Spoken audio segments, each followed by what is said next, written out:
What's going on, everybody? Welcome into the stream. Let me know if you can see me. Let me know if you can hear me. Let's set the new record for me pulling up YouTube Studio in order to see the comments and see everything that's going on. I did it within like 5 seconds. I knew what I was doing this time. Don't let anybody say I didn't know what I was doing because they'd have been lying to you. What's going on, guys? Get those comments in. Get them in, get them in, get them in, as the great Cam Jansen would say on Hot Take Central. Let me know if you can see me and can hear me, as I see a few of you guys have already piled into the comments section. We're going to talk some Sonny Gray.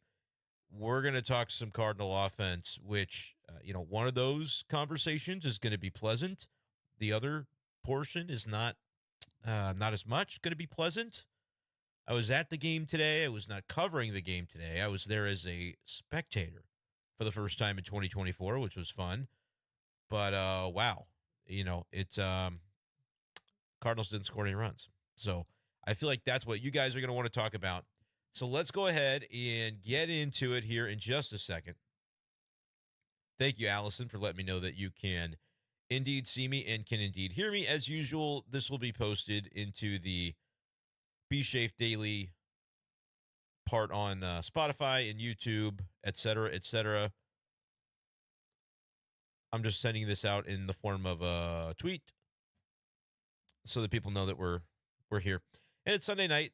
I don't know if people will be wanting to do some live streaming or not on a Sunday night. It's hard to tell sometimes, but let me know, for the folks who are here, let me know what is on your mind tonight as it pertains to this team after the 2-0 loss for the Cardinals. Like I said, I was there. I didn't cover the game, so I don't have as much of an insight on maybe what was going on post-game as they otherwise would. But took the son, the wife. It was a lot of fun. We had some great seats too. It was cool. All right, I got the box score pulled up. Let me know if you got questions, you got comments. You know the drill. And if you don't know the drill, well, I'm glad you're here. Learn the drill. It's a fun drill. We'll talk some Cardinals. Hit subscribe in the lower right-hand corner of your video screen if you have not subscribed to the channel, and that is the way you can join the live chat. Only channel subscribers can send messages.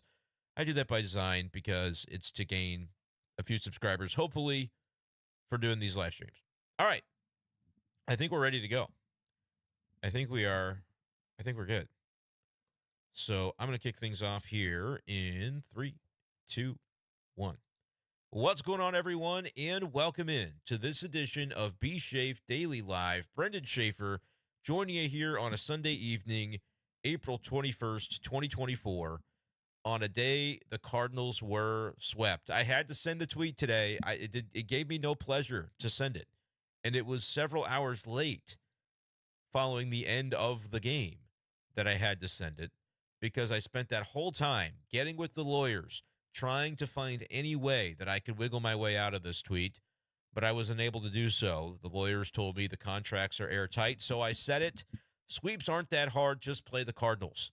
That is what happened this afternoon at Busch Stadium.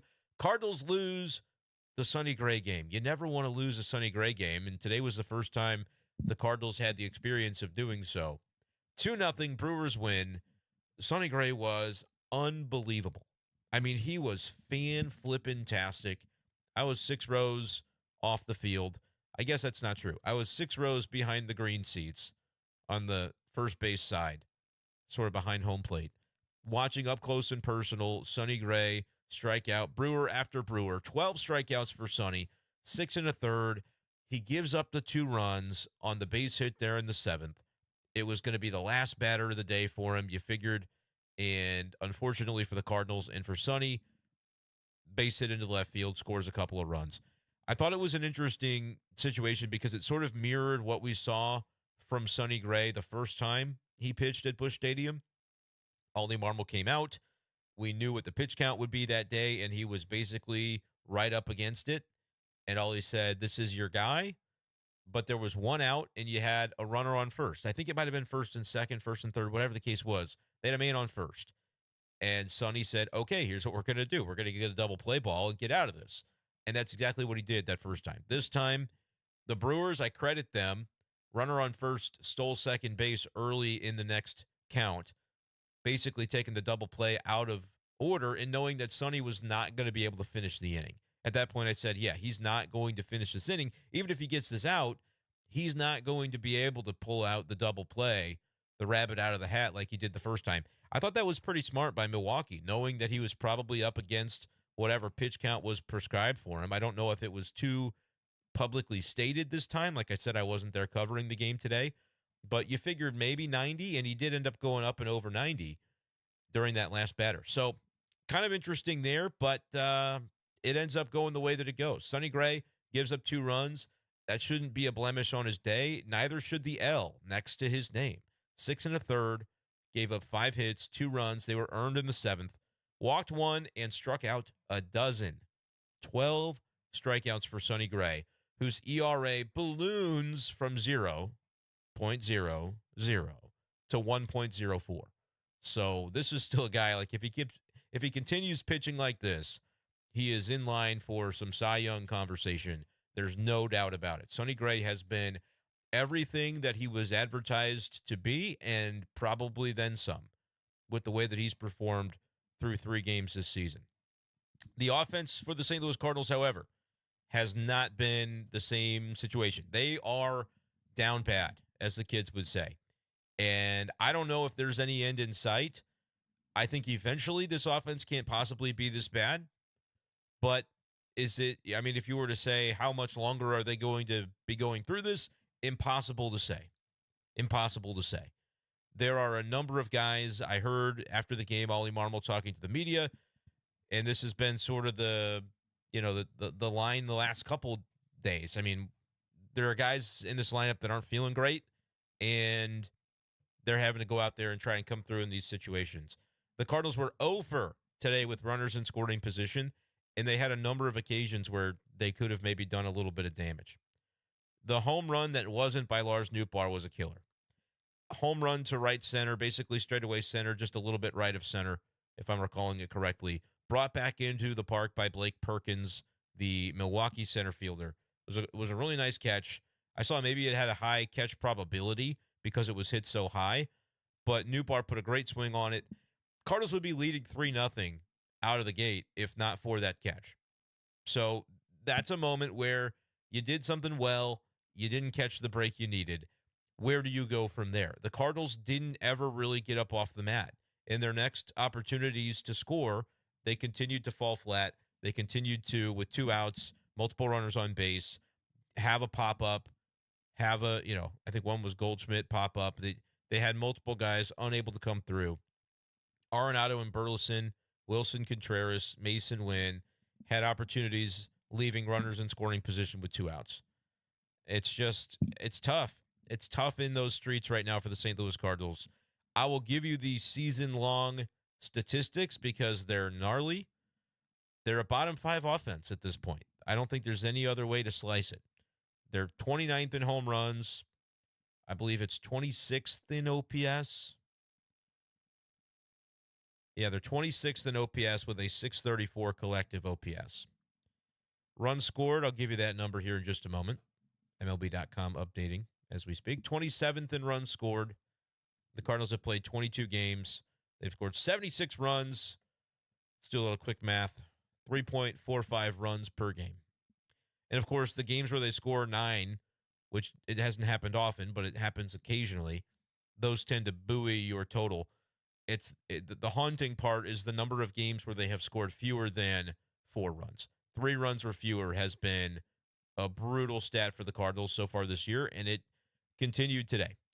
So we'll get into it. Let me know what's standing out to you about this Cardinal game, about this Cardinal team right now. I believe they have, I didn't vet this. I meant to vet this, but I saw it everywhere, so I think it's probably true. Through 22 games, the Cardinals have the same record as they had last year. Yeah, we're invoking 2023, and that's not what anybody wanted to hear for April of 2024. Because last year was a bummer. It was a big, big, big time bummer, but the Cardinals are kind of sitting in a similar spot.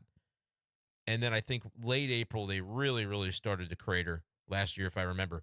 Yep, on Sunday, April 23rd, 2023, the Cardinals were 9-13. So Are you concerned that this is last year's team reincarnated? Because I think that would be, if there's even a whisper of that being a consideration, that's rough because last year was bad. Is that a concern you have right now as a Cardinals fan? Do you think that this team, which is obviously not hitting at present, 28th, I believe it is, in batting average with runners in scoring position, all the offensive numbers are rough. Is there a concern for you that this is just the team that they are? Or do you subscribe to the idea that there's time? I hate to say the word early because there's a connotation to that, but do you feel that there is still time for an offense that's filled with players that don't normally struggle to this extent? Is there time for those guys to turn it on in your mind? How are you feeling tonight about the Cardinals? Let me know in the comment section below the live chat. All you got to do is subscribe to get involved in the live chat. We put Cardinals content on this channel every day, and it's free to subscribe, so you're going to want to do that anyway. So hit subscribe. I'm going to take a quick drink, and then we're going to jump right into the comments. I don't need to say much else about this game that you guys need to just hear me pontificate on it. We'll get into your comments right away.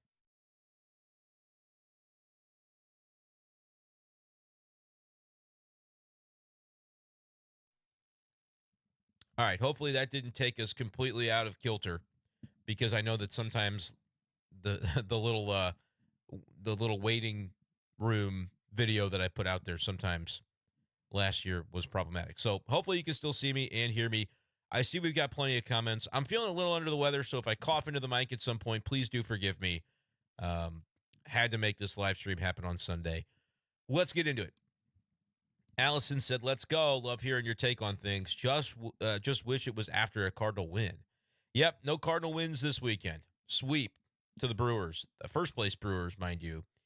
And that's a team that a lot of people wrote off when they traded Corbin Burnes. And I said, look, I think that's gonna decrease their upside for sure. There's no doubt about that. But I also thought their trading of Burnes was not an admission that they weren't going to try this year or that they were tanking this year. I thought they traded Burnes because they blew it with him in ARB, and that arbitration hearing a couple years prior didn't go well. He came away from it feeling, I think he had some hurt feelings.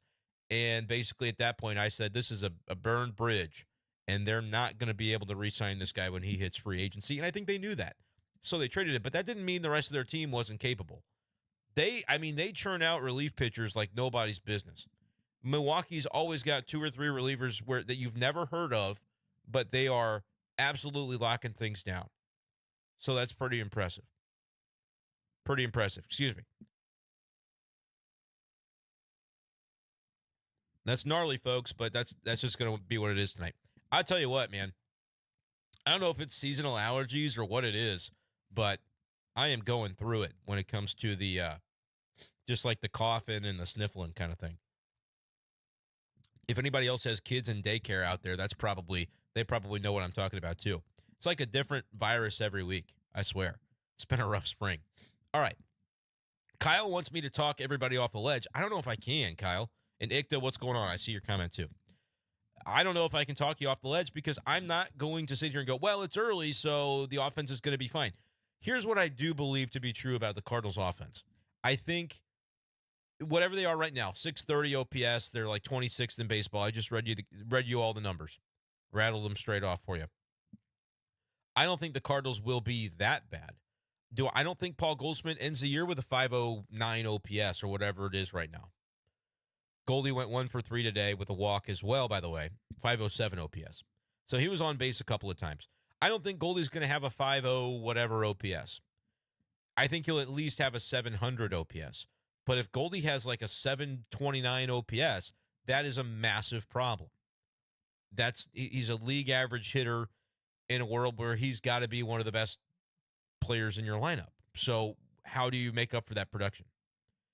Jordan Walker. He wasn't in the lineup today. They're hiding him from time to time because he hasn't looked consistently comfortable at the plate. I don't think he's going to have a 530 OPS or whatever he has as of today.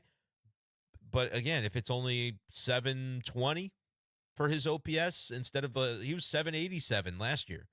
And that was as a 21-year-old rookie, 20/21-year-old rookie. So are these guys going to be as bad as they've been? I don't think that's the case. The same is applicable to Nolan Gorman.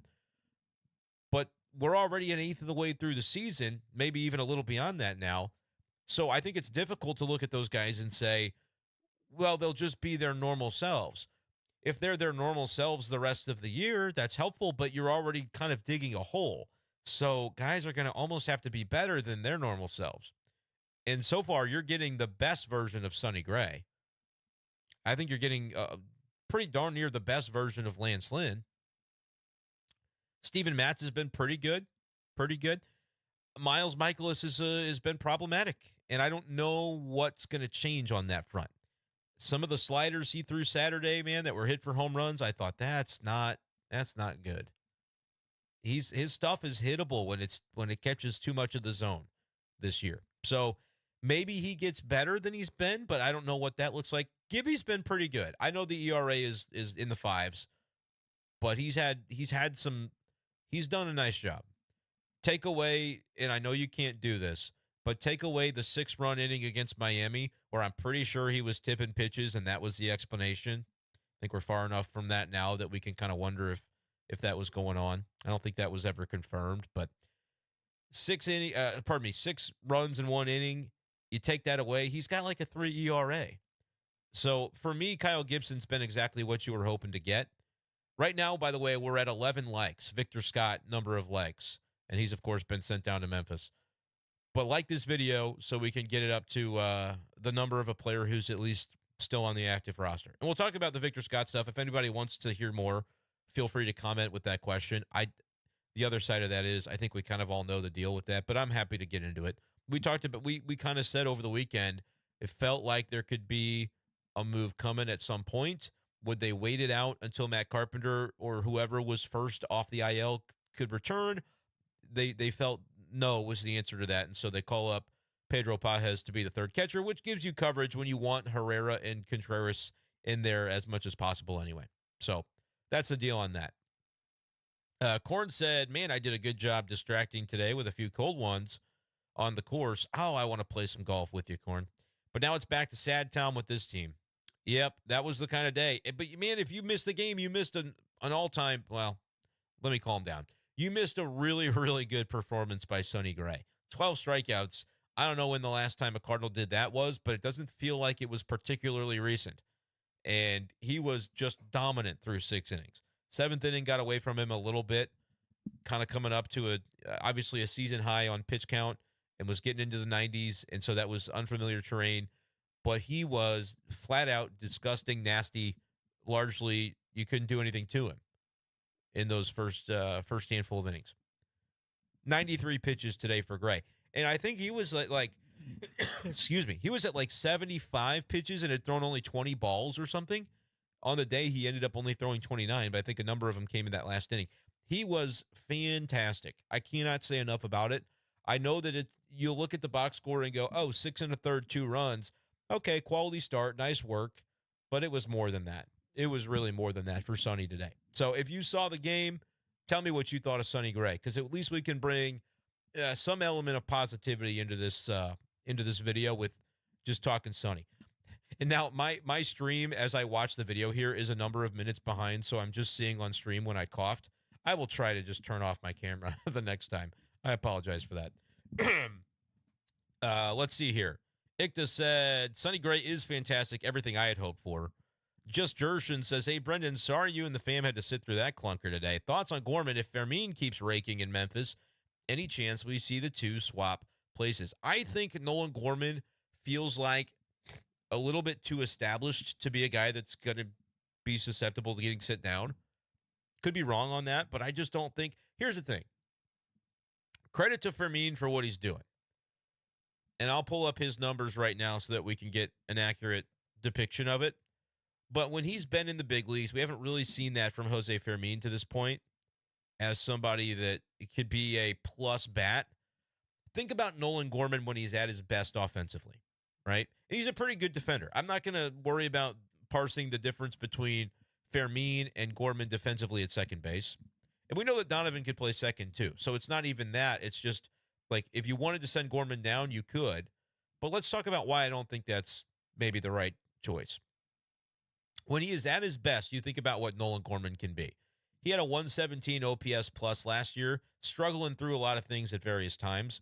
Had some moments in some periods of the season where he would catch fire and carry the lineup for a period of time. A 104 OPS plus 2 years ago as a rookie. So he's got a little bit of a track record where you look at 780 plate appearances or so before this year, big league plate appearances, and he was an above average hitter for sure. With upside that I just don't think a Jose Fermin really has. Like, is he going to hit 27 homers in a big league season? That's never going to happen. Nolan Gorman did it last year. I just think I understand it's hard to sit through right now the struggles of this offense. But if you're Ollie Marmol, if you're John Mozeliak, I don't really know what you can do differently. And people will say shuffle the lineup. You have to be able to shuffle the lineup. We're up to 20 likes. We like that. Let's get it up to 25. Shuffle the lineup. Well, we saw that today, right? I kind of went on a rant over, I think it was Friday night's Busch Stadium Daily, about all the calls to shuffle the lineup. Actually, it might have been Saturday night because Saturday morning was when Ollie talked to the media. I was covering that pregame about, look, you can shuffle the lineup all you want, but at the end of the day, if Goldie and Gorman and guys like him aren't hitting doubles and homers in the middle of the lineup, and then he just didn't finish. His voice sort of trailed off because we knew what the implication was of that. If those guys aren't performing, you know the drill. You know what that's going to mean. It's not going to mean good things for this team. Excuse me.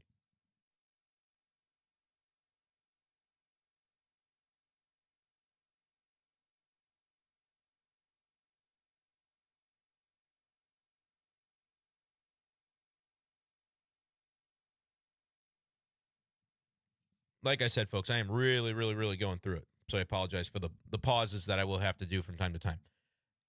If those guys aren't performing in the middle of your lineup, this Cardinals team is doomed. So you could say we have to win today, and Paul Goldschmidt today isn't himself, and Gorman today is not himself. So we're gonna have to we're gonna bench him. We're gonna send down Nolan Gorman. All right, and like maybe you bring up a Fermin or you put somebody else in the lineup that day, and maybe that guy does, in his heart of hearts, have a better chance of getting a hit, getting a clutch thing to happen on that day. But my thought is, and I think the Cardinals and Ollie Marmol feel this way too, if you don't see through with guys like Goldie and Gorman, you're never going to access the upside that they bring, and that upside is what can get the Cardinals to the playoffs. It's what can get them to contend in the division. You're not going to get there without them, so you might as well continue to ride them. Now, riding them in a different spot of the lineup is fine, and today they did that. Gorman was 8th, Goldie was 5th, so they made that move. If that's your argument, then you won. But what did it get you today? Nothing. So to me, and again, today was the day that you didn't want Goldie in the 5-hole because it so happened that was there was a big spot, I think bases loaded, and he wasn't able to come through. So you get what you ask for, basically, right? You say, well, move him to a different spot because then on Saturday, if he hadn't been in this spot in the lineup, it would have been great. It would have worked out because somebody else that can hit would have been there, and Goldie's not feeling himself right now. Great, but that every game is different, right? You don't know where the big spot's going to be, and so Ollie goes, all right, fine, I'll move him down. Well, damn, today was the big spot. The 5-hole had it, and it still found Goldschmidt, right? So I really don't think doing anything with the lineup. Ollie could say, here's what I'm going to do. I'm going to put Goldschmidt in the leadoff today, and then every day I'm just going to move him down one, and he's going to just cycle through. Because I think there's just as good of a chance of that mix causing him to come out of the slump than as there is leaving him in the 2-hole, as there is leaving him in the 5-hole, as there is experimenting with, some rhyme or reason. I just don't think, and honestly, you could make the case that Arenado's seeing the ball better lately at the plate. And if Goldie is behind him, I don't think the protection thing is too valid. But if somebody is struggling to the extent of a Goldie, then they'll just pitch around Arenado. I don't know that protection may not be a full thing, but it seems to work in reverse, where if you have a light-hitting player behind you or a guy really struggling behind you or he's going to have a bad matchup, they're going to be more inclined to face that guy than to face the cleanup hitter. So you could even make the case that having some of the best hitters in the lineup still batting behind Goldie could possibly help him rather than hinder him or hinder the team.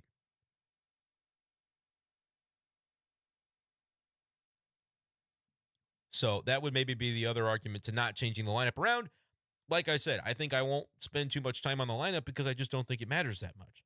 I think these guys are going to hit or they're not going to hit, and we're going to know based on that what this Cardinals season is going to be. Because you're getting it from the pitchers. The pitchers are doing their job. The offense is not. It is no more complicated than that right now. So Jerson, as much as I get it, Fermin maybe deserves a shot. I'm not sending Gorman down. I'll bat him 8th. That's fine. You can move him down in the order. But I'm going to play him against every right-handed starter. I'm going to pick my spots against lefties with him probably, only just to make sure I'm getting in other guys that I want to see opportunities. And that's the way I would handle it. I would not personally make that move. Because, again, you can sit him in Memphis and maybe he figures something out. But I also think he's got just as good of a chance as a 3-year veteran of the league. Not a veteran, but he's been in the big leagues for 3 years now. I think he's got just as good of a chance of fighting through it up here at this point in his career. Like, you can't always just turn back to send a guy down because he's struggling. He's got to be the guy, and if he's not the guy, the Cardinals are going to have a tough time this year. And that'll be unfortunate if it is the case. 27 likes. We're at Scott Rowland. Keep it rolling, guys. Thank you for the likes. Corn says, what's that hat? Looks icy. Yeah, it's a Buc-ee's hat, man. It's a Buc-ee's hat that I've had for a few years. I'm a Buc-ee's stan. They're not a sponsor, but they should be. They probably wouldn't sponsor because we don't have a Buc-ee's in St. Louis. There is one in Springfield, though, now. I've heard. I haven't been to it. I've been to, like, every other Buc-ee's, except the ones in Alabama. I've been to all the Buc-ee's in Florida and a good handful of them in Texas. Corn said, let's talk about just anything but the Cardinals so as to improve my mood. I got bad news for you, brother. This will be a Cardinals-centric live stream. But I am trying to get a PS5 so I can do some MLB The Show at some point and then be able to talk about other stuff, not just the Cardinals on those live streams. We'll see. Sober Soup, this game was the last straw on the camel's back when it comes to me following the Cards this season. Well, that's unfortunate. But I also understand if your mental health is better to not have to sit through it every day, I can't blame you.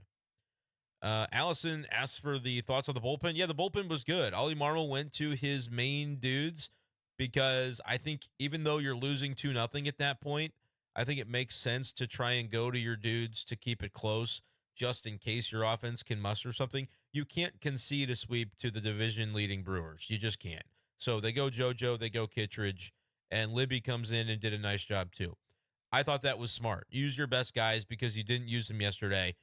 A lot of guys were burned yesterday.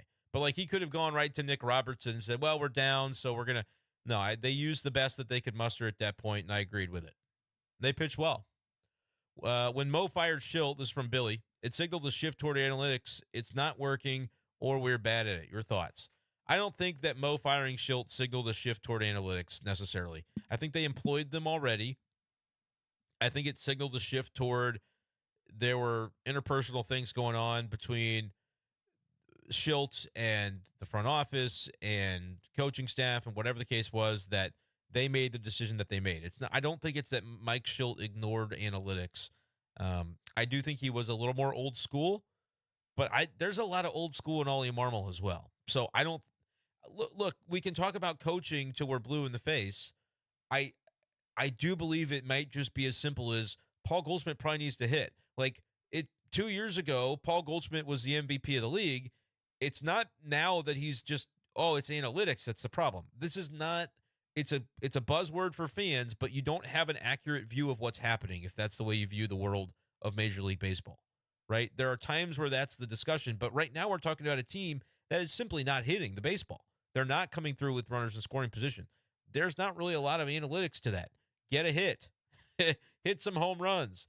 Like when people say analytics, I think a lot of times, launch angle is something that people associate with being a modernized and a new age element of the game. Launch angle. Hit some home runs. The Cardinals are 29th in homers.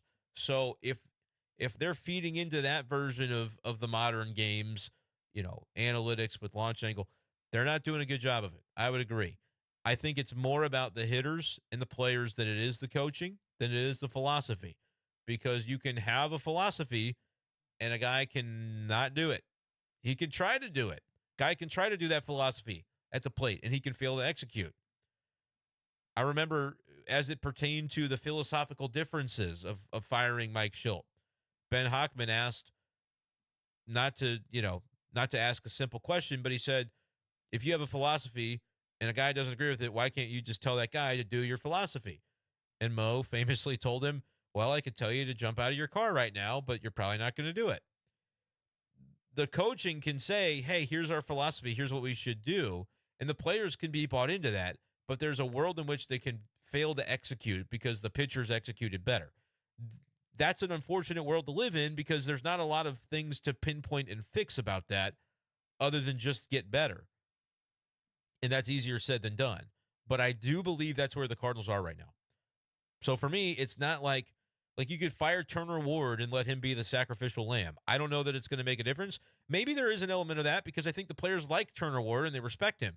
And maybe if you get a guy that you like and respected fired, maybe that lights a fire under you a little bit. I could see that angle. I don't know if that feels like a hockey kind of move more than a baseball move, but I think we've seen it work before in baseball. But I also don't think that that's the thing we just should automatically jump to because, it is a guy's job. It is a guy's livelihood. Now, the response from the fan is going to be, yeah, but if he's not doing his job, if he's not producing results, why wouldn't Turner Ward be under the microscope?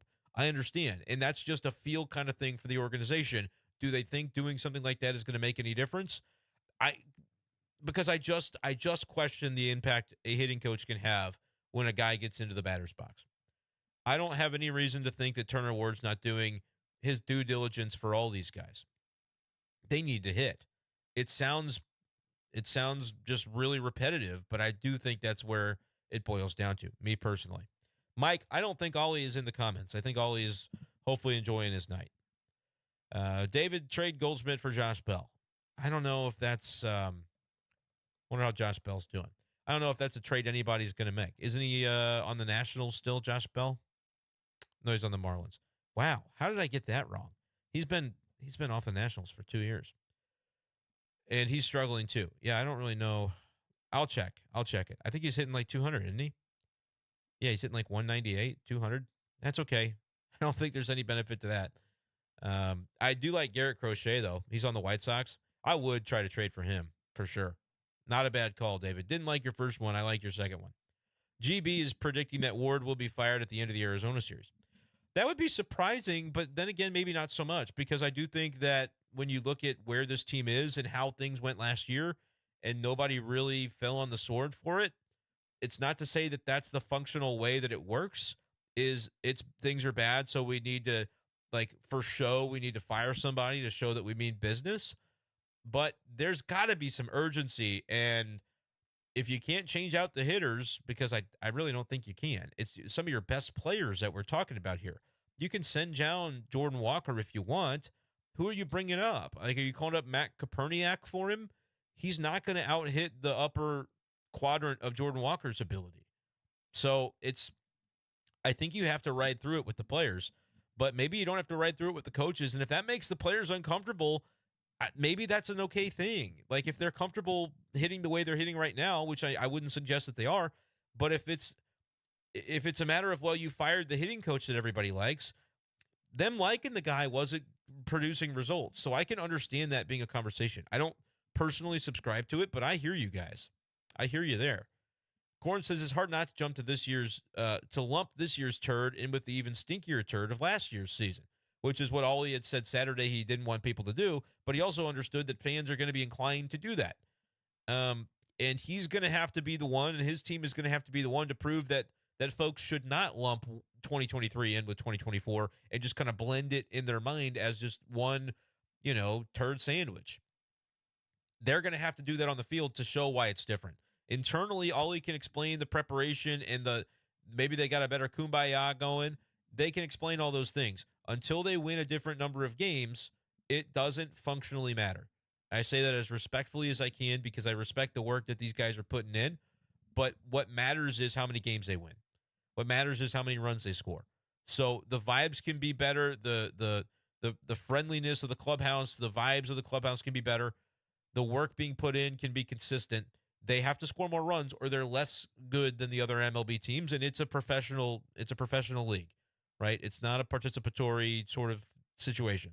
So as much as I think last year we talked about the vibes of the clubhouse were really bad, there was clubhouse concerns. I see Andrew asking, at what point do we give up on the offense and say the Cardinals are in the same track as last year? What's the level of concern in the clubhouse? I don't know that there's concern in the clubhouse. I think there's certainly frustration because they understand that the topics of conversation around this team are going to be, oh, yeah, same old Cardinals as last year. When I think if you do get behind those walls, there are differences. There are differences in the way guys are able to interact with one another and the way guys feel about their team and maybe about their teammates in certain instances. But like I just said a moment ago, that doesn't actually matter unless this year's team produces more wins. So I think the frustration would be that the accusation is they are who we thought they were.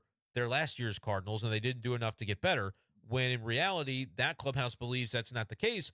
But if they can't produce the wins to show it's different, then they're kind of the emperor with no clothes. There's nowhere to hide from another season going the way that last year's did. It's still early enough that that's not going to happen, but they are 9-13. They are on that pace. They do have the same record through 22 games as they did last season. Those are facts. So that's sort of my take on that, Andrew, and I appreciate the question. Justin asks my thought on Goldschmidt. Is this his last year? Does he have anything left in him? So I'd take you back to 2021. April of 2021, I believe, Paul Goldschmidt had a 597 OPS, and he finished the month with 28 strikeouts. I'm pulling up the game log now to make sure I have this right. But my point in bringing this up in the first place is that we've seen Goldie start slow before. He had 214 with a 597 OPS in April of 2021, the year before he won the MVP. That month, I think he had 28 strikeouts. If Goldschmidt comes out tomorrow and goes 3 for 5 with a homer and a double, he's basically at those numbers. So do I think he's got something left? I do. I'll probably go down with the ship on Paul Goldschmidt, I got to say. And if people say, well, you're a homer, well, it's because you're too close to it. I guess I am too close to it. I've seen behind the scenes the work that he puts in, the dedication that he has, and I'm inclined to believe that he's going to come out of it.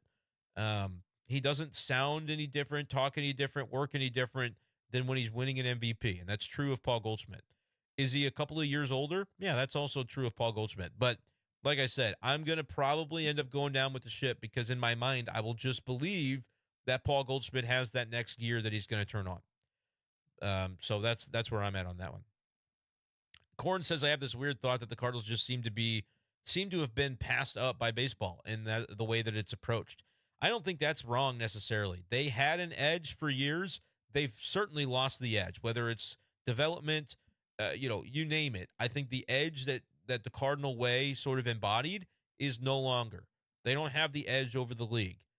They might be even keel with the league, but I think there's also going to be some areas where they're behind. But it's just this particular group of players. Why can they put 10 guys on base and not score one of them? What is the mindset differential? And that's not something that they're ever going to talk about because the question gets asked. Derek Gould asked Ollie today, what's the difference between an offense? Excuse me. I did it again. Didn't turn the camera off. Sorry, guys. What's the difference between an offense that doesn't get stuff going, doesn't get chances, and then the offense that can't come through when they have the opportunities, when guys are in scoring position? And Ollie said, well, they really don't think there is a difference. That's not something that they're really measuring out. So whether that's true or not, I do think there is probably somewhat of a difference because it's just,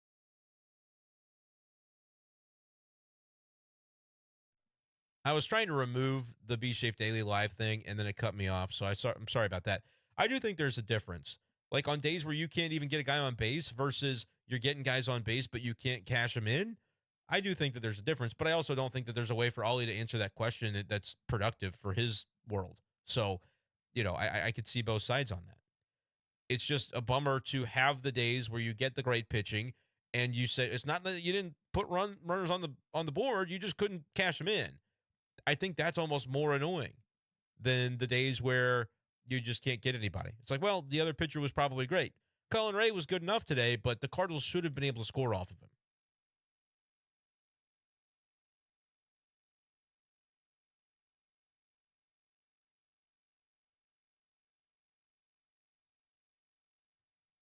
Apologies again. We are going through it, but whatever. I just have to accept that it's going to look how it's going to look. Sorry about it, guys. All right, Mike says, Mo looking to bring in Matt Adams. I don't think so. Brenden, not the God. We don't need to go that far, Coyote, but I appreciate you, man. Allison, how do we leave so many runners on base? Yeah. I feel like no other team has left more on base. Well, the Cardinals are 28th in batting average with runners in scoring position. So if that gives you an idea, I think the way you feel about it is right. They have really struggled in that regard. Last in the NL in runs scored. Dominic's right about that. Andrew Kisner is killing it. Should the Cardinals have re-signed him from last year? That's a good question. The answer to it is no. And at first I criticized and said, really, the Cardinals are going to, over like $1.5 million, they're going to not give Andrew Kisner, his due? You got to be kidding me with that. But on the other side, Andrew Kisner actually not really killing it now that I look at the numbers. I know he homered today, but he's been a reserve, hasn't played much. But let's say even if he was killing it, I would stand by this. I was wrong about it, not because I now say I don't like Andrew Kisner. I think they needed to have a place for Ivan Herrera to exist because he was the guy taking Kisner's spot, and he has actually been killing it this year. And the Cardinals saw that in him. They didn't see it in him soon enough because they did sign Wilson Contreras, and I don't think they would have done that if they had seen from Herrera in 2022 what they were hoping to see. And they didn't, and so they decided we don't have the heir to Yachty. We got to get somebody. But to hold Kisner would have just been holding back a young and talented Ivan Herrera who was ready for this opportunity. So as much as I was a little bit critical, I think I felt a little bit like, they did Andrew Kisner a little dirty. But once he landed and got a little bit of money, he's a good player. I was cool with it. And then once we saw what Herrera can really do, I mean, he should be in the lineup every single day. So, no, I don't think it was a mistake at this point, which is I changed my mind on that. I'll tell you when I'm wrong about something. I thought at the time that it was a mistake, or it at least was very curious, and I was mildly critical of it. I think it was the right move, though, now, looking back. Coyote says, really bums me out that Gray was emotional in the postgame, nearly blaming himself. The dude cares a lot. He knows it wasn't his fault. They didn't score runs. But, and like I said in a video I posted earlier tonight on the YouTube channel, I said that the Cardinal offense owes Sonny Gray an apology. And within that video, talking about the fact that they might still be playing in extra innings if Sonny had given up those 2 runs because the Cardinals weren't scoring today. They just weren't. Allison wants to know, do I think Matt Holliday ever saw and then it was gone? Dadgarn it. I'll find it. Do you think Matt Holliday ever saw how things were going before the season when he backed out? No, because he backed out before even the preseason started. He backed out before winter warm-up had happened. Right? So, no. Matt Holliday agreed to do a job that he never should have agreed to do because he didn't need to do it. And I think he realized, wow, that would be a lot of work. It would be cool to, hang out and be on a staff with my buddies and stuff, but also it's more of a commitment than I want. It's what happened with Holliday, and I don't blame him for it. It did put the Cardinals in a bad spot, but it happens.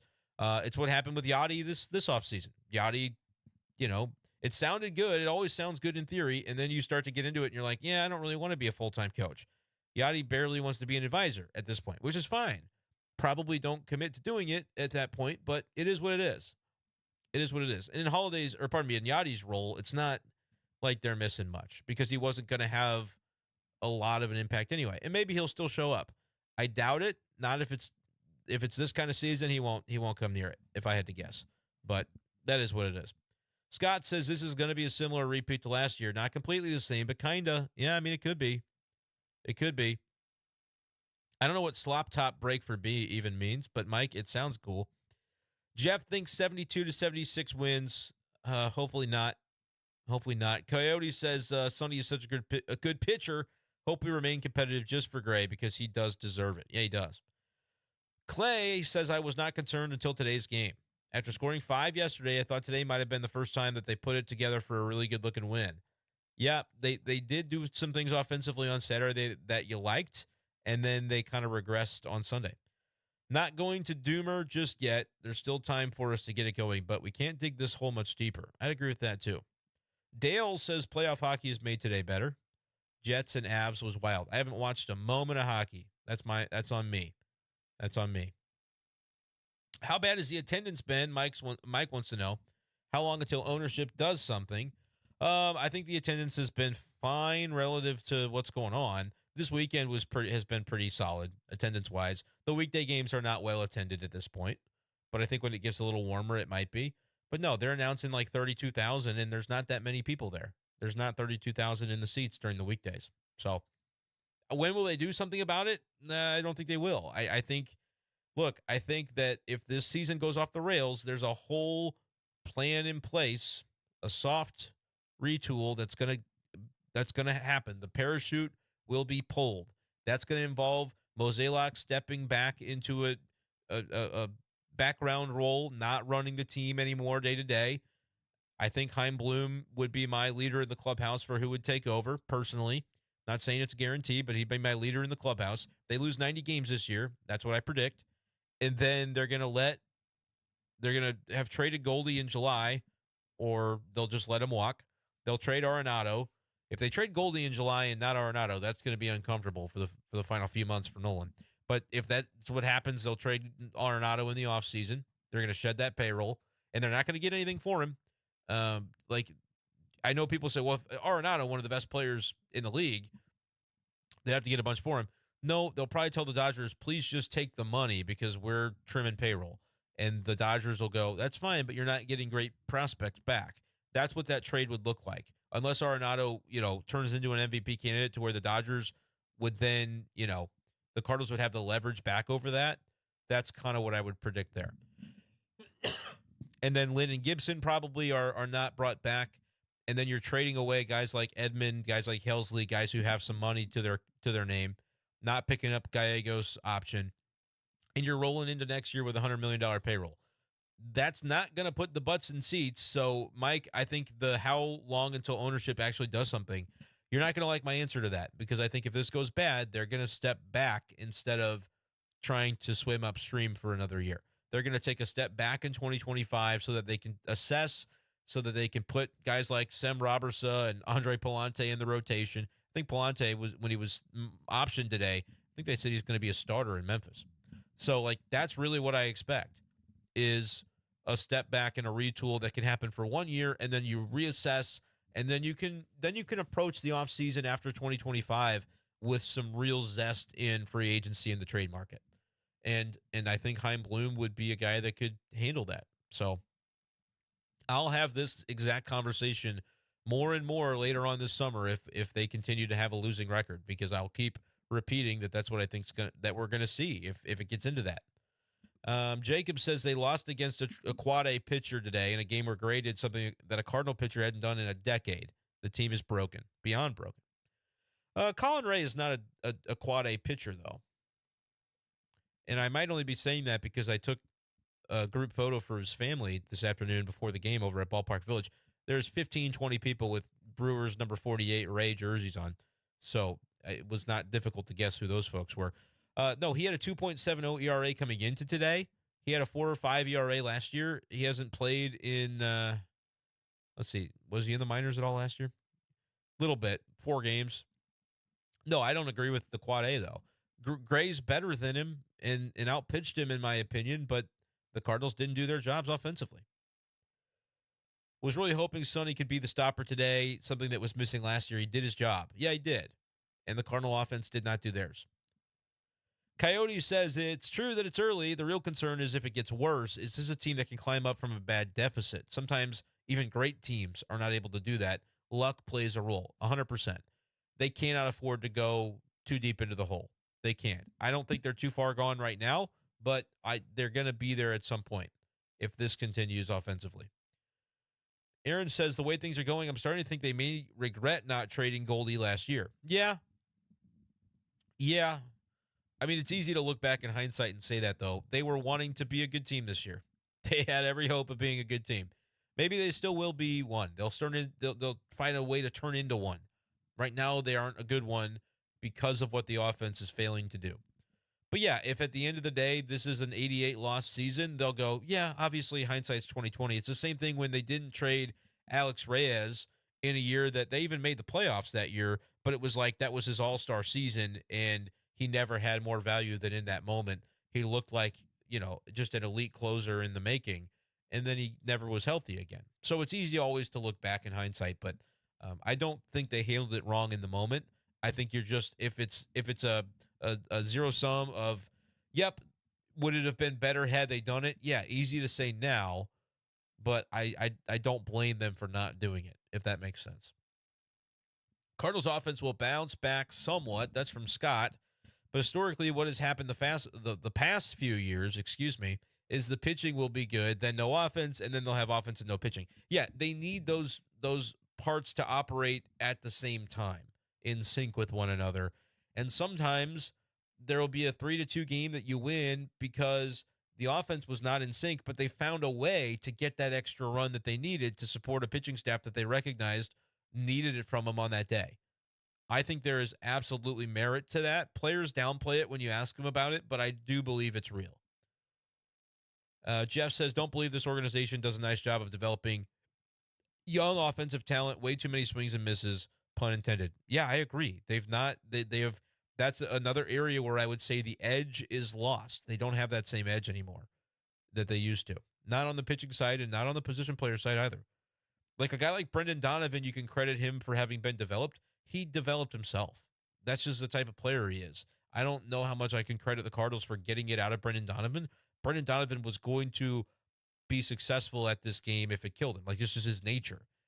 So, they haven't developed Jordan Walker very well. It's not to say that Jordan Walker doesn't have that killer instinct too and wants to be great, but there are more things I think they could do with a guy like him that they haven't been able to figure it out. And there is a level of responsibility for that.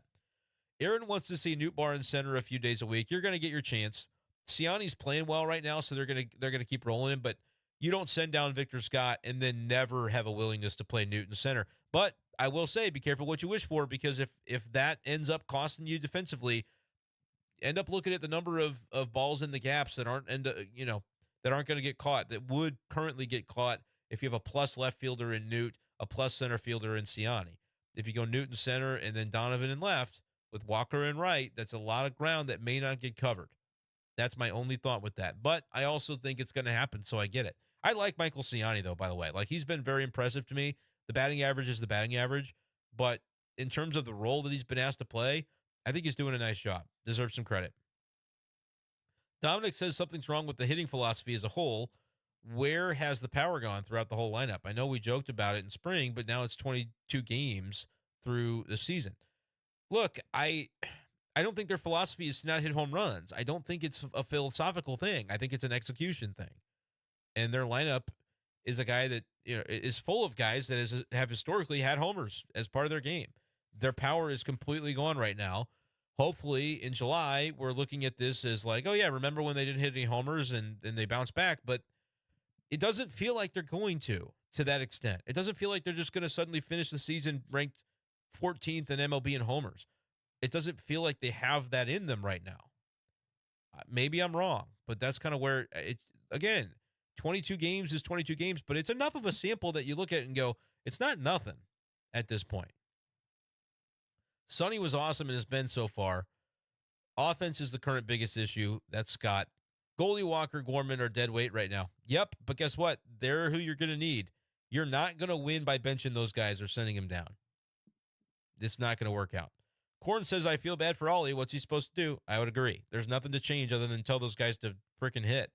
And you can't do that. So, Justin says, Brenden Schaeffer, any news on Carpenter going on rehab in Springfield or Memphis this week? I do not have the news on that. I believe they thought maybe early this week he would go out, but it ended up being a little bit more of a delay because he's not, I don't think a re-injury or anything, but I think they're taking it a little slower is what I read from today. I wasn't there, so I don't know for sure. Thought going into the season, the Cardinals needed another bat, especially in the outfield, Bellinger or Soler. Yeah, Jay, that's a fair point, man. I did say Bellinger would have been a really nice piece to tie this team together, and I still feel that way.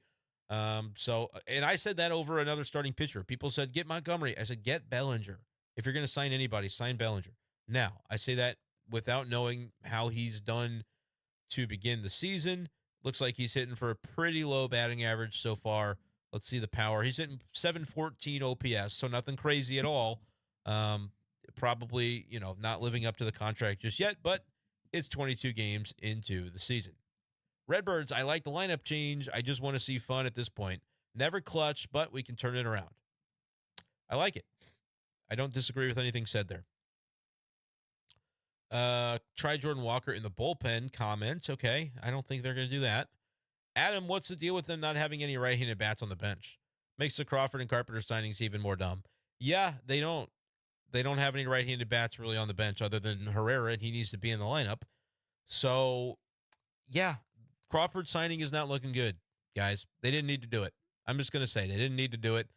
They tend to lean back on the veteran that they just feel like on paper it makes sense and is safe and it won't be a disaster. But he's not brought anything to the table at this point. And Fermin could be doing the same job that Crawford is doing. Fermin is not a shortstop, not a great arm, I think he's a better second baseman. Brandon Crawford's, maybe not a shortstop at this point in his career, right? Like it's all he's ever played, but it does appear that he's perhaps lost a step. And Mason Wynn is the dude.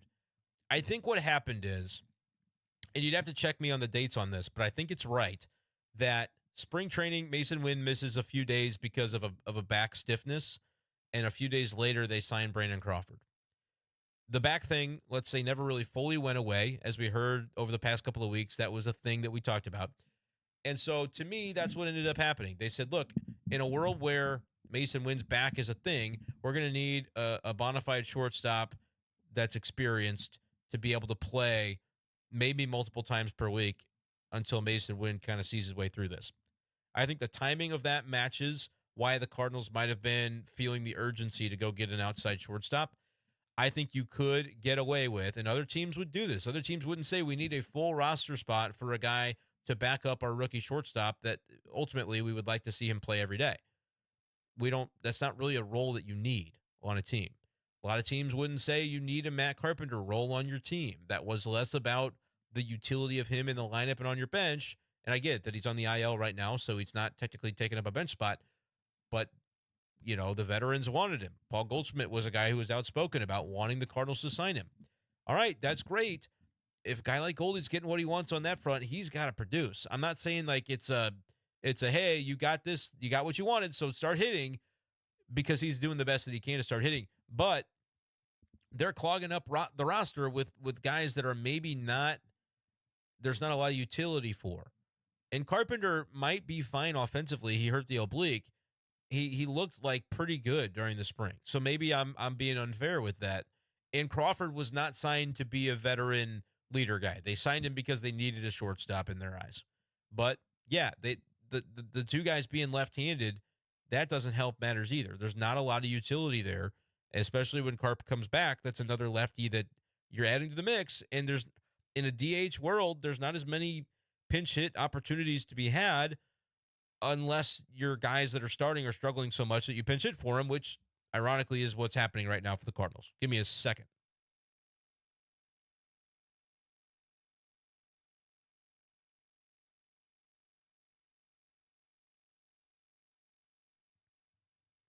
So I understand that question. The bench is not efficient.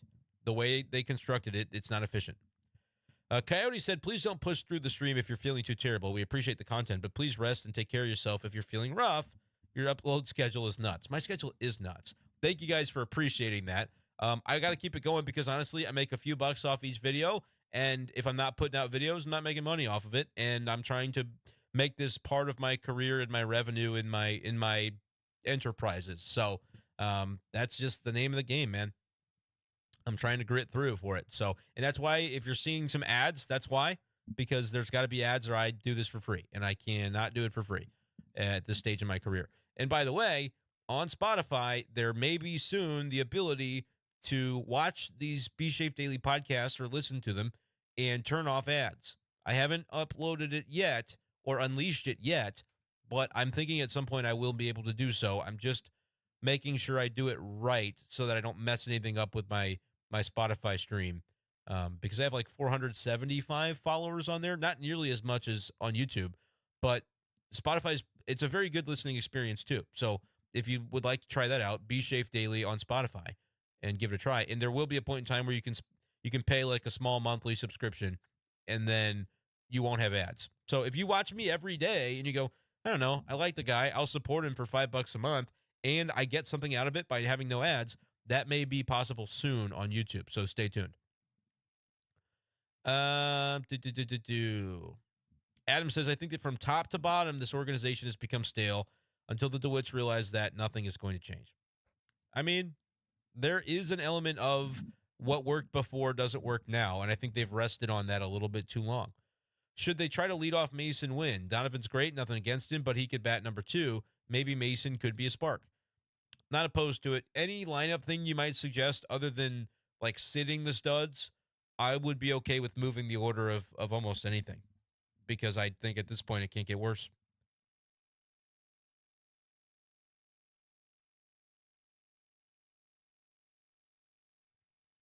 And neither can my physical health right now get worse. We're at an hour. We might have to cut it a little bit shorter tonight, but I got so many comments. I'm going to try to, lots of comments. Springfield Cardinals. I have not actually, yes, I have. I've been to Springfield Cardinals games. It's been a while.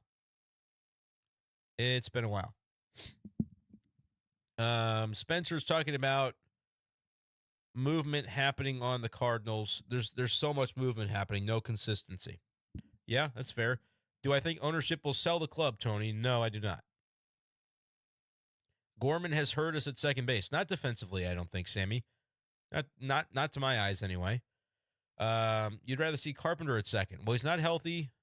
See Ramirez, he's not healthy just yet, and I also think he's not really a very good glove at second. And the upside for Gorman, I think, is higher offensively than Carp, too. Spencer says, have not been impressed with Palante. Well, he's in AAA. That's the good news for you. I wonder if Goldie has tried a little lighter bat from Noah. You know, I don't know. I think I'm going to leave that to Goldie to figure out. I don't think he doesn't need me thinking what he needs to do with the bat that he swings. Kevin, all we are for Crawford is one last easy $13 million before he retires. That was ridiculous when we had veterans by then. Crawford is not making $13 million. I think he's making $2 million. So just to correct that. The thing about baseball that you might not understand, just bifocals. Jared, I like that Mo made moves on things today. May have been a little late, but he realizes what's happening, was trying to rely on guys. I respect that. Yeah, the Victor Scott thing is he wasn't hitting and he wasn't playing even every day. Like when Siani starts out playing you, Victor needs to go to Memphis because he needs to play every day and get the experience. So when he wasn't getting in the lineup every day, and I don't know if that was Ollie almost forcing Mo's hand, but I don't think it necessarily was. I think it was just the writing was on the wall at that point. Korn suggesting that Palante is the next John Gant. Jeff asking if I am sure that I'm not allergic to the cat that just made an appearance. I am not allergic to the cat. She's still back there? Yeah, she's still back there. She's chilling. Fun fact, the cat is named after a former Cardinal. If you know, you know, but I'm not going to tell you who it is. And you won't guess it if you don't already know. I have told it publicly before, but if you have not already heard me say it, I swear you would never get it. Very obscure. Have I read the DeRosa article on Hicks? Interesting points about how he was encouraged to pitch at St. Louis, how it may have even contributed to injury. I have not seen that, no. But I'd like to. That sounds interesting. I'm gonna Google article on Hicks and put that into my Google just so I have it for later, so I can follow up on that. Let's see. The team's offense illustrates the value of having one or two consistent, high average hitters. Those hitters make things happen consistently in a way that low average, high on base does not. I guess your point would be like when you're talking about runners in scoring position, a walk is not as good unless the bases are loaded, and even then it's not as good as a single. But getting on base and knowing the strike zone is a productive thing. I don't think the Cardinals have too many low average, high on base guys. Nootbaar maybe qualifies as that. I'm not going to just look at what their average is over 22 games and say that, like Donovan can be a good average guy and an even better on base guy. But a guy like Goldschmidt is not supposed to be hitting 180. So that's the deal. Dunk wants to know who they're taking in the first round of the draft. Too early for me to go there, but we'll get there eventually. Because you don't know who's going to be available, so it's kind of hard to say. Joseph says they had better offensive stats last year at this time. Yeah, that's a yikes, but probably true. The pitching was the problem last year, and now it's the hitting. Talking about the turd sandwiches that I referenced. Yeah, sorry about that, folks. Getting a little gratuitous with the potty humor. Sorry. Gilbert is being discussed as an early trade with the Yankees. STL should consider that. They need offense too. Yeah, Logan Gilbert, I mean, if he were being traded, I'd be interested, but it's not going to help your lineup. It's weird, but that's kind of what's wrong right now is the lineup and not the pitching. It's gotten mixed up. Redbird says, hear me out. He spelled Mason Wynn's name wrong, but he said Wynn, Wilson, Nootbaar, Nolan, Donovan, Goldie for the lineup. Like I said, do whatever you want with the lineup. It's not going to matter to me.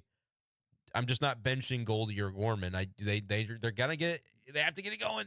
If they don't, team's not going to win. Dave said Cardinals can't expect great results when you don't really improve the team from last year's team. What made all of us think that it would be different from last year? Fans deserve better. Well, I don't know that that's a fair thing to say. The pitching is undoubtedly better. They added Sonny Gray. They added Lance Lynn. Even Kyle Gibson is an improvement over what they were running out as the number 5 last year. Like if you compare Gibson to Waino, it's not even close.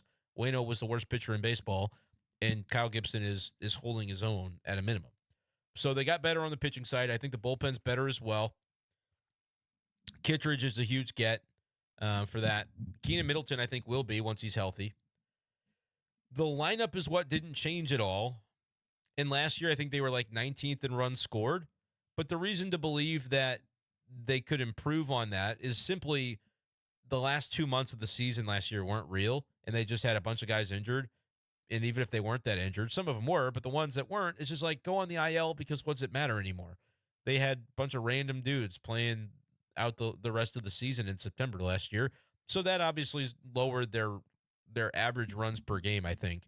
And so you figure having your guys healthy would make 2024 offense better than 2023, even if you don't change a lot.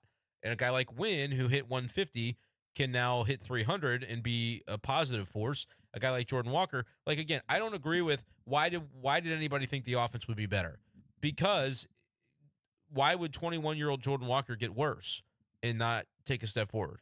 Well, I don't know, but that's what's happened.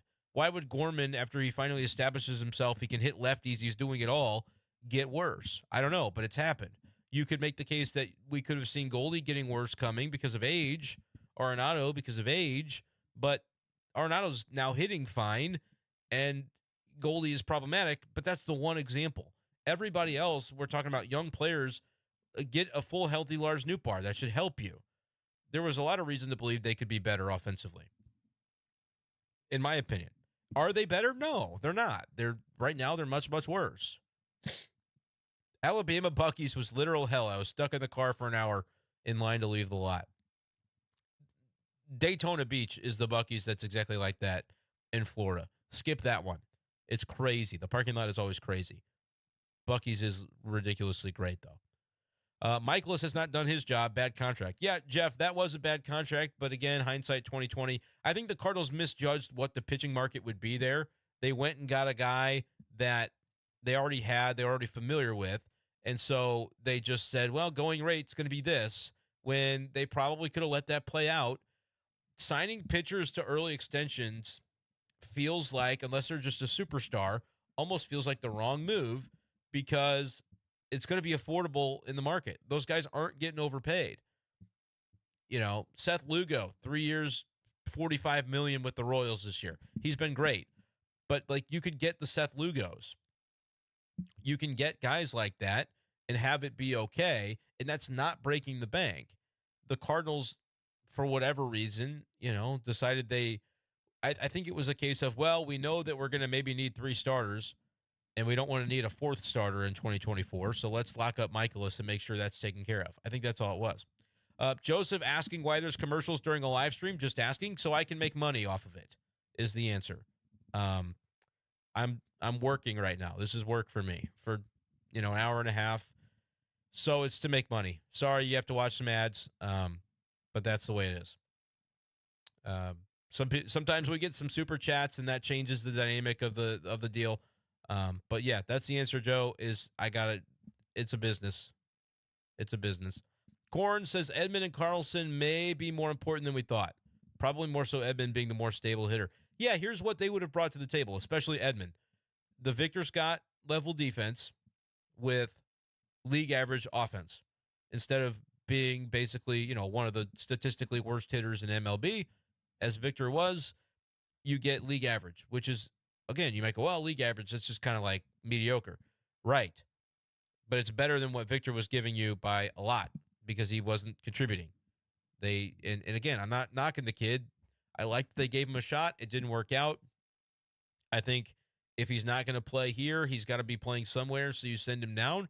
But, yeah, that's why Edman does bring value, and even Carlson, I think that applies to him as well. And I think Carlson will be back before Edman, so we may see Carlson play some center field even yet. Let's see.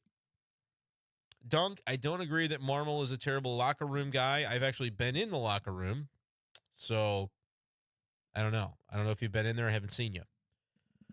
We're talking about Trevor Bauer. That's great. Trevor Bauer, I don't know what his talent is right now. I saw he got shelled in a recent outing, but he's never being signed by an MLB team, so you can stop talking about him. The Cardinals won't be signing Trevor Bauer, and also no other MLB team will be. So don't just blame the Cardinals. Go in the 29 other live streams about MLB teams and complain to their people too, because it's not unique to the Cardinals. Kenneth says he hates that Bauer has been blackballed from the league, and he hates it. Do some research. Caleb, this offense is so confusing to me. I don't get it. And my Pelicans just lost. I can't win with the sports thing. Yeah, sports are bad, and then you die, brother. I don't really know what else there is to say there. I guess we're talking about Bauer because he had a good day today. Well, that's good. No. Can Trevor Bauer clean up and hit 30 home runs in a season? Otherwise, I don't really know what we're talking about. But no. His presence not allowed to help this team contend for a World Series. Exactly. His presence is not welcomed. It won't be welcomed on 30 teams. There won't be a team that signs him. It's not unique to the Cardinals. There are reasons for it. MLB knows the reasons. MLB teams know the reasons. And that's why he's not being signed. It's not complex. It isn't. Sammy thinks Edman should be at second. I completely disagree. He's not useless as a center fielder. I just told you what he brought as the center fielder. He brings really good range and athleticism so they can track down balls for guys like Miles Michaelis who get soft contact hit to the warning track on him. It's valuable to a pitching staff to have a guy in center field who can track those balls down. Edman at second does not make any sense on this team because they don't have a guy that can consistently hit in center field and hold his own offensively while doing what Edman can do defensively. And they have two second basemen, Gorman and Donovan, who do a fine job. So Ryan wants to know if I'm going on Hot Take Central Wednesday. Normally going to be Fridays. I expect it to be Friday this week, Ryan, but they just needed me last week. The Cat will be in town Monday, Tuesday, Wednesday. Then he'll go out on the road. So I imagine they will not have an extra need for me this Wednesday. Expect Hot Take Central for Friday if you guys are following when I am on the show. Korn did name the Cat correctly. Yes, Korn is an OG. That's how he knew that. By the way, Justin, I'd like to go to another Springfield Cardinals game. It's just tough, man. With the baby, it's tough because getting out there and back is like a 6-hour thing. And so it's just tough to find the weekend to do that sometimes. Brenden is spicy. Yeah, sick Brenden is spicy. I'm getting a little spicy because the Bauer comments, I see him on YouTube all the time, and I respect you if you're making them. I don't think you're a bad person if you say the Cardinals should sign Bauer. I do think you lack some degree of the intelligence necessary to recognize the reasons he's not being signed. Dunk says Newt is the perennial center fielder. Well, he hasn't played center field once this year. He hasn't played there yet. I think he will very soon. I don't think he defensively profiles there. And center field is a place where you can get kind of banged up, and he's kind of been on that Tyler O'Neill track a little bit, that Dylan Carlson track a little bit of having some nagging injuries get to him. And you look at all the guys the Cardinals have tried in center over the years, man, they get beat up sometimes. So that's tough. Tommy Edman. The wrist was the thing for Edman, but otherwise I don't think he was really too banged up. Caleb was hoping the offense being bad and the pitching being decent would stop the Bauer discourse. I was wrong. Yeah, I was hoping to. My wife tried to follow the game with me yesterday, and it was a failure by inning 4. Well, Corn, Saturday's game sucked. Tell your wife to watch when they're good. Tell them, wait for them to get a 7-0 lead, and then you can tell her to tune in. Anyone see the video of Marmol getting booed? I did not see the video, but it doesn't surprise me. But I think I'll continue to say Cardinals fans have it wrong about Ollie, but I'm not going to convince any of you. He's going to have to win games or you won't care, and that's right. That's fair. And that he wouldn't disagree with that either. He thinks that's exactly the way it should be. Too many sheep at STL. That's right. We're sheep. Bah. I don't know. I don't have anything else to say for that. Jesse, we need to cook. We certainly do. Am I not a true fan if I low-key want the season to go horribly and ignite change? Yeah, I think, look, I can't tell you you're not a true fan. I think you're fanning. I'm not going to tell you how to fan, but that would be like the wrong way to fan. That would be a little bit. I get it, though, because fans don't like to be stuck in the middle, and they feel like right now the Cardinals have a chance to kind of be perennially stuck in the middle. So I get it, but no, I don't want it to go horribly. If I were a Cardinal fan, I wouldn't want that either. CJ, I'm more worried about Michaelis than Goldie. We've got to get Michaelis back to all-star form. Yeah, that's a concern. No bite on the slider when he was giving up bombs on Saturday. Location in 1-2 and 0-2 counts he just gets a little bit too careless, I think. Doesn't execute. Edman was bad at the plate last year until the last month. It's the same when they moved Carp to first base. Makes him worst hitting at their position in MLB. Victor Scott played center field, Sammy. That's why they were the worst hitting at their position in MLB. Yes, it'd be great. If you can find a 110 OPS plus center fielder who is also good defensively, go for it. Lars Nootbaar can be that OPS plus. I don't think he's going to end up being that level of defensive center fielder that they need. And I also don't know about, would it bang up his body a little too much to play there? Ryan says fans should voice their opinions to the front office, and I have no problem with fans doing that. And they did on opening day. They booed the crap out of Mo. I didn't remember them booing Ollie. Jared, any chance you could post an alert before you go live for a heads up so you don't miss your greatness? Jared, I will work on that. It's just one of those things where, like, sometimes my night's going, and I'm like, you know what? I really should get on. I really should do a live. And so it's kind of last minute. I would have more success, I bet, if I telegraphed it ahead of time. So I will work on that. And I do appreciate the suggestion. 40 likes. Let's get it to 50.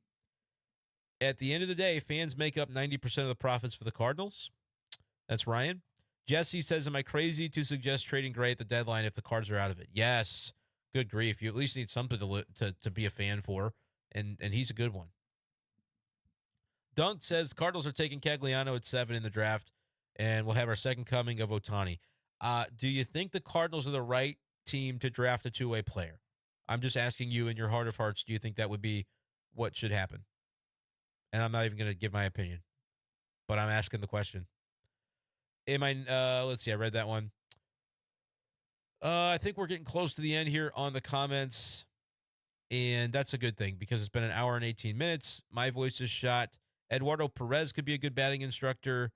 Kenneth says the Cardinals aren't a team that has gone through a full-blown rebuild in a long time.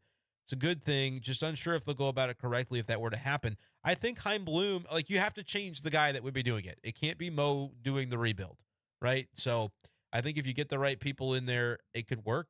But they will not do a full-blown rebuild. It will be a retool, $100 million payroll. I will tell you the lineup right now. Catcher, let's say catcher Herrera, first base, Contreras, second base, Gorman. No. Second base, Donovan. Shortstop, Mason Wynn. Third base, Gorman. Left field, Nootbaar. Center field, Victor Scott / Edman. They'll probably trade Edman, though, because he makes a little bit of money. But let's just say Victor's not ready, so Edman in center for next year. And right field, Jordan Walker. And, DH Burleson, or Burleson's first base, and DH is Contreras or whatever. Like, that could absolutely happen in that team with Sonny Gray, Michaelis, Matz, Palante, Sem Robertson. Like, I don't know what the pitching would be. You'd trade Helsley, so the bullpen's going to be, I'm going to be skeptical on the bullpen. But, like, that team could win 77 games just as easily as this one could. So they'll just do it for half the price on payroll. It's a retool more than a rebuild. And then they'll find out about some of their prospects or their young guys in the org and see which of them should stick around for 2026. And they'll spend some money in the offseason before that 2026 season. That's how the rebuild will work.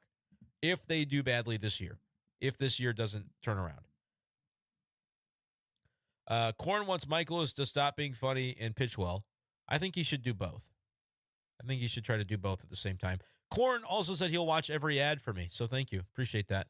And I'm sorry that they're during the live stream, but again, I got to deal with what I can deal with here to make this worthwhile. There was a good question about coaching that somebody asked that I missed, unfortunately. And I'm trying to scroll back and find it.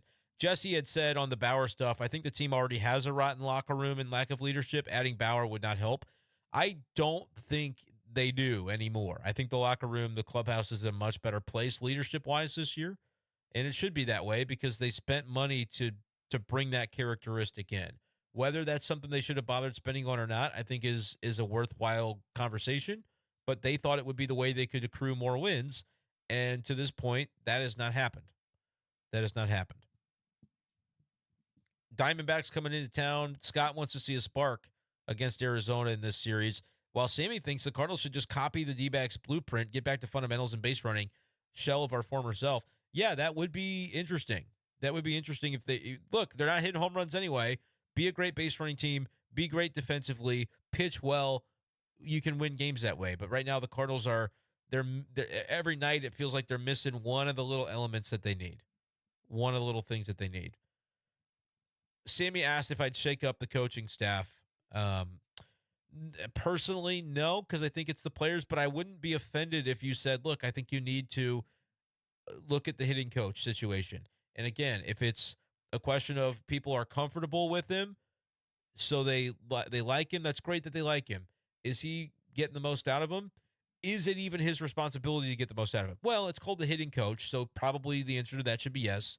You should be judged in some way as to how your coaching is effective or isn't. But at this point, it is what it is. Like this Cardinals team isn't hitting. If you want to blame the coach for that, or again, you could fire the hitting coach that everybody likes, hire somebody that everybody hates, and they might just start hitting to spite the new guy because they hate him. I don't know. Like whatever voodoo, Jedi mind tricks you think you need to play with the coaching staff, whatever. I think it's a little insensitive because these are guys with jobs, and it's not just like playing God of, wouldn't it be crazy if we just pissed people off by doing this? Like, I don't necessarily get into that. But for a fan, I understand why you guys would talk about that for sure. Ryan says the Cardinals are the same through 21 games in 23 and 24. Excuse me. Well, it's not 8 and 13. It's 9 and 13 through 22 games. And yes, it is the same as last year. Caleb says, last thing for me, and that I'm going back to my homework. If this season continues down this path, the Cardinals will have wasted Goldie and Nato, and that is hard to stomach. Yes, 100% true. 100% true. If this season does not turn around, I think you'll have wasted them both because I think both will be gone next year if this season doesn't turn around. Soaked Turtle says, I think Ollie is all right, but he gets blamed all the time, but I think it's becoming a scapegoat for the fan base. I feel like it won't fix anything. I feel like you're right. I absolutely agree with that. And the run differential is worse this year than it was 22 games last year. I think that might be the case too. John, what's up, man? John just found that we're live. He's going to go back to the beginning and see it all. That's a good call, John, because we're actually at the end. I think we're going to probably wrap this thing up. Clay asking the ceiling for Sajacy. I think Brendan Donovan is the ceiling for Sajacy, or like an actual possible outcome for Sajacy. I think he could be really good. I don't know what the plan long term is. He's probably on that 2025 team, though, especially if they have a rebuild. So JC could play some second, some third, maybe even a little short. And if he hits, he hits. I like JC. If I missed your comment tonight, folks, at bschaefer12 on Twitter. Again, I'm reminding you guys in this live stream, Spotify, follow bschaef daily. It's my podcast. It's just B and then the first 8 letters of my last name. What is it? First 7 letters of my last name, the double F. bschaef daily.